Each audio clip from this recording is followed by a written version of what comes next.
Hey, sixth grade. All right, we are going to move right along in our arthropods unit, and now we're going to talk about crustaceans. So again, title this new page, Arthropods, crustaceans, just like you did the previous pages, and make sure that you add in your pictures of the crabs and lobsters. Okay, I don't think I gave you this. I think I just gave you the crabs and the shrimp.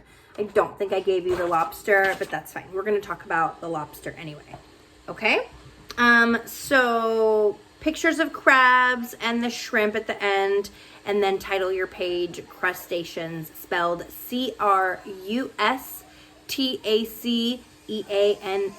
Okay? And I am on page 112 in your book. So please follow along as I give you some stuff to write. Remember, every time you hear this sound, that means write something down, okay? All right, crustaceans. Crustaceans are animals such as shrimp, lobsters, and crabs. Barnacles are also crustaceans, and your book gives a huge explanation about them. We're not going to talk about them necessarily. If you want to read that part, that's like the second section of your crustacean section on page 112. We're not going to talk about barnacles. We're just basically going to talk about the lobsters and the crab, because those are the ones you have pictures of. But if you want to read along, go ahead. So shrimp, lobsters, crabs, and barnacles. Okay? Crustaceans have at least 5 pairs of jointed legs. So let's write 5 to 7. Okay? So 5 to 7 pairs of legs. And again, these are part of the arthropod family, so they their legs are jointed. Sorry, I need to snooze my ring cam, y'all, because this is too much. Okay, so 5 to 7 pairs of jointed legs. That's important. You can put like jointed in parentheses next to legs so that you remember. Okay, the first pair of their legs, so the front ones, as you can see in your picture, they use them as pincers. Okay, so these are the things that they use to like grab stuff. Their claws is another word for it, and they hold on to food that way, or a predator. Okay, so they will like pinch you, and it's very painful. Not that I know of, but yeah.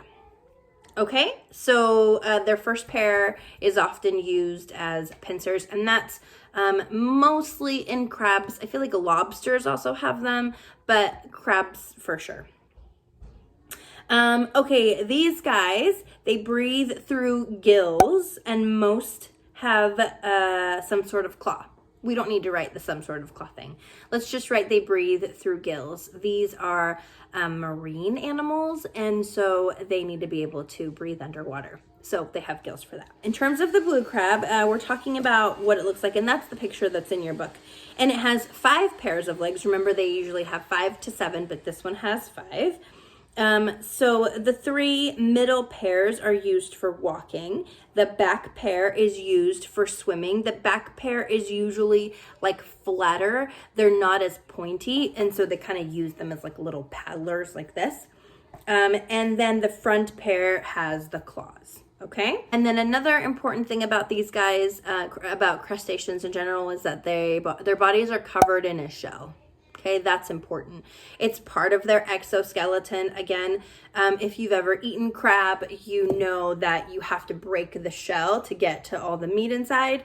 And so their exterior, their exoskeleton, is what protects all those little soft bodies on the inside. Okay, so that's about it. Again, we are talking about the third category of arthropods, this being crustaceans. So lobsters, shrimp, crab, and barnacles. They have 5 to 7 pairs of legs. Their bodies are covered by a shell, and they breathe underwater with gills. Okay, that's it.